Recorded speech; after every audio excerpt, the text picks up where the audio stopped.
Hello po.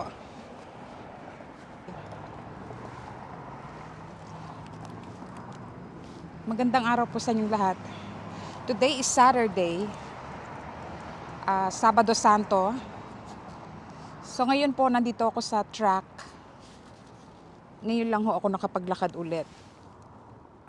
Pakita ko yung track. Yan.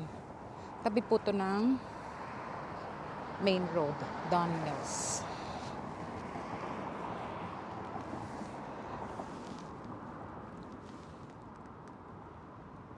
So ngayong araw na to, syempre tahimik dahil walang pasok yung mga bata. Tsaka nga Sabado de Gloria. So matagal lang kinukulit ako ng mga hype girls ko. Tsaka hype boy. Sina May at tsaka si Isabel and Arnel na mag-ano daw ako, mag-vlog. So ito, masunuring tiyahin, magba-vlog naman. So bali, meron lang kasi ako napanood kahapon. Napanood ko to sa YouTube. Nanood ako ng ilang mga YouTube posting. So meron akong nakitang parang balita na meron isang Pinay, parang taga-Ontario siya. Hindi ko na masyadong inalam kung saan siya. Pero yung natandaan ko, yung lugar na pinakita nila, parang West End ng Ontario. So bali, miyak si ate. Tuwan-tuwa siya kasi nakabili siya ng, or nakakuha siya ng mortgage para makakuha ng bahay.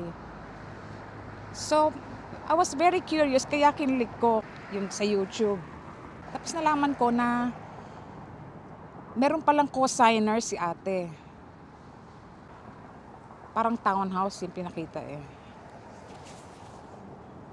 So napaisip ako, sabi ko, napakaswerte naman ni ate kasi wala akong maiisip na tao at this point na mag-co-sign sa ganun. I would think mga almost in million or if not million yung bahay na nakuha niya o yung townhouse na nakuha niya.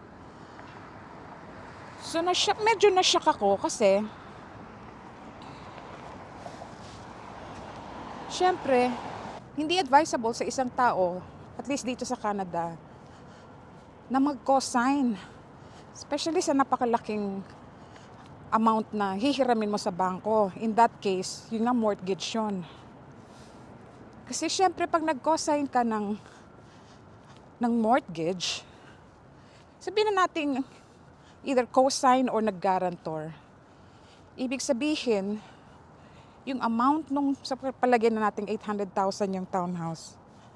Yung 800,000 na yon sasampa sa debt load mo. So pag meron kang ganong kalaking debt load, affected yung borrowing capacity mo. Number one.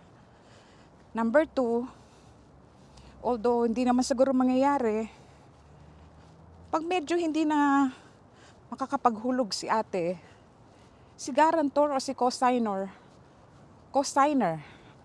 ang sasalo nung mortgage. Mayroon din ako napapanood na yung iba, nanghihiram sila or nagpapa-co-sign sila ng kotse, ng ganyan. Hindi po yun advisable kasi sasampa sa'yo yung utang na yon. Sabihin ng very, very close kayo noong nanghihiram ng either ng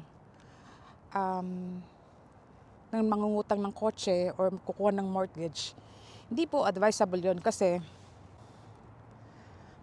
pag hindi na nakabayad yung nanghiram, ikaw ang sasalo noong load ng debt na yon. Pangalawa, malaki na ng epekto nun sa credit score mo. Yun ang nabasa ko, na maapektuhan ng credit score mo kapag meron kang ganong kalaking debt load. So yun nga, napaisip lang ako, sabi ko sana all meron ganong kaibigan na magko-cosign sa'yo ng gano'n. Pero kung halimbawang kamag-anak ko yung magko-cosign, I'm really gonna advise against doing that. Kasi yun nga dahil sa mga nabanggit kong mga reasons. Tapos, naalala ko, nung bago ako dito sa Canada, siguro a year or less than a year ng pagdating ko dito, gustong gusto ko magkaroon ng computer. So, noong mga panahong yon, parang wala pa yata akong permanent na trabaho. Pero I needed to communicate sa bahay, sa Pilipinas. Kaya kailangan kong bumili ng computer. Pumunta ako doon sa may computer store, hindi ako pinahiram. Kasi hindi pa nga eligible ako. Kasi wala pa akong 1 year. In short, wala pa akong credit history. So, bumalik ako sa daycare. Sinabi ko doon sa... So, somehow, bago pa lang kami magkakilala nitong nung yung aking angel, nung napakabait kong co-worker sa daycare. Nung nalaman niyang hindi ako pinahiram or pinautang ng computer, sabi niya, let's go. So, sakay ako sa kotse niya, dinala niya ako doon sa store. Doon sinamahan niya ako. Siya yung nag-co-sign ng aking computer. At ko napakabait na tao nito. Hindi pa nga niya ako kilala. Pero pinagkatiwalaan niya na ako na ilagay yung pangalan niya doon nung uutang ako ng computer. So, bigla ko kasing naalala yung sitwasyon ko na yon na nangailangan ako ng computer. Pero hindi nga ako pinagbilhan or pinautang kasi nga wala pa akong credit history. Kaya mahal na mahal ko yung co-worker ko na yon sa daycare kasi veterana siya sa daycare pero very very nice person siya. So kilala niya kung sino siya. Hindi siya nanonood ng vlog ko kasi hindi siya marunong magtagalog. So yun lang.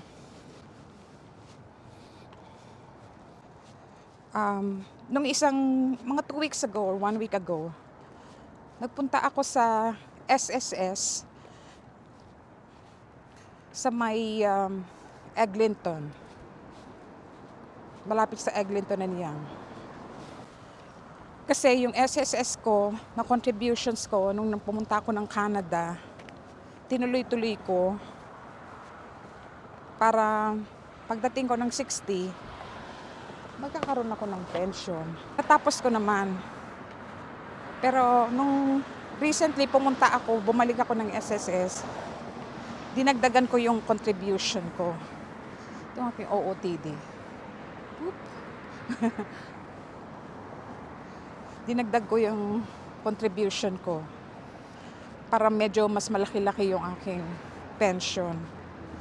So yung mga nandito sa Canada na kunwari bago kayo, huwag niyong kalimutang ipagpatuloy yung yung contribution sa SSS. Kasi sayang din, di ba? Ako matagal-tagal na panahon din akong nagtrabaho sa private. Pero kasi tagal din nung pinagtrabaho ko sa Department of Trade. So, aayusin ko pa yung paano ko makukuha yung mga returns ng aking mga contributions sa GSIS as a former government employee. Kung ipagpapatuloy ko pa rin ang paghuhulog sa SSS. Kasi I was advised na ipagpatuloy ko pa rin. Kahit na nakamit na ako ng beyond minimum. Beyond minimum kasi, aside doon sa nahulog ko na, nagdagdag pa ako ng 2 taon na hulog. Kasi pwede mong pwede mo siyang biglain. 2 taon na hulog.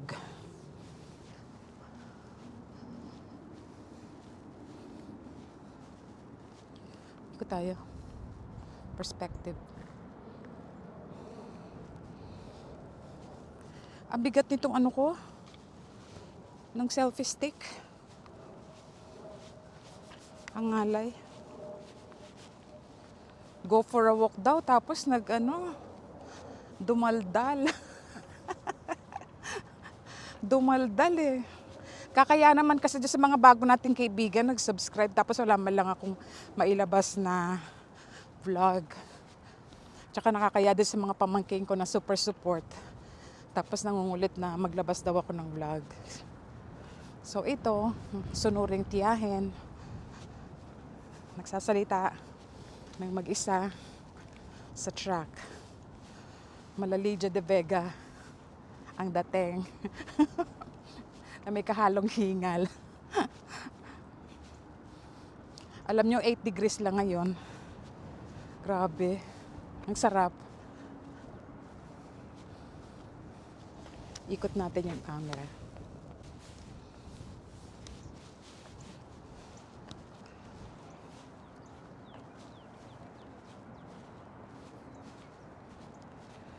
So yun, pagpunta nyo ng SSS office dyan sa may Eglinton, ang appointment nga pala dyan sa SSS office na Toronto, online.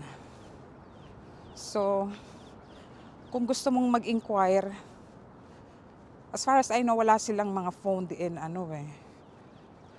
mga services, inquiries. You have to register online. Tapos bibigyan ka ng 15-minute appointment.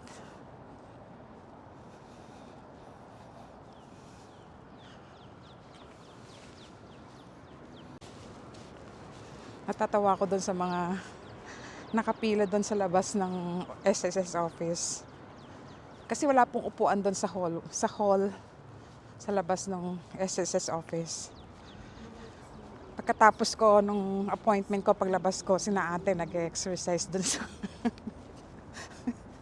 nag-i-stretch sila sa may lobby sa labas ng office. Ako noon, pag pumunta ako doon, umupo lang ako doon sa sahig kasi wala silang upuan doon sa hallway eh. So yun lang ang aking maikukwento ngayon tungkol doon sa pagko-cosign. Kung meron kayong halimbawa relative o na gustong-gusto niyong tulungan, di go ahead. Ang sinasabi ko lang, kailangan pag-isipang mabuti kasi nga, kung halimbawa ikaw naman ang bibili ng bahay, may nakasampa ng debt sa'yo. So, either mababawasan yung capacity mo, yung pre-approval mo na amount, or hindi ka at all mabibigyan ng mortgage.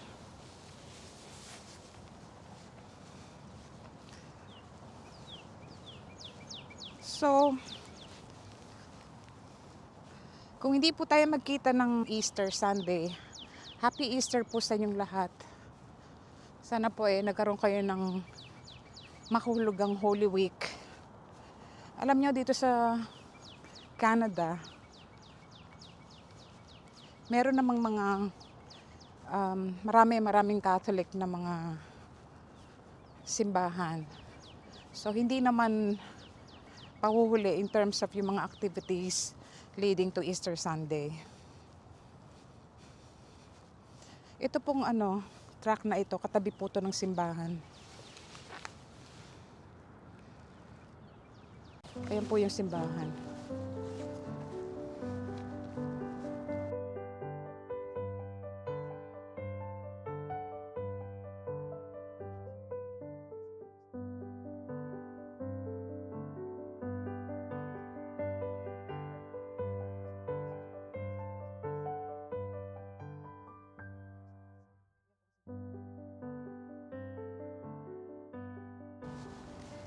So,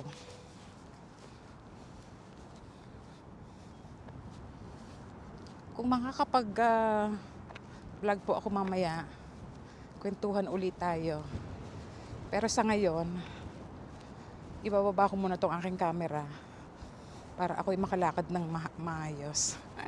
Magkita-kita ulit po tayo mamaya.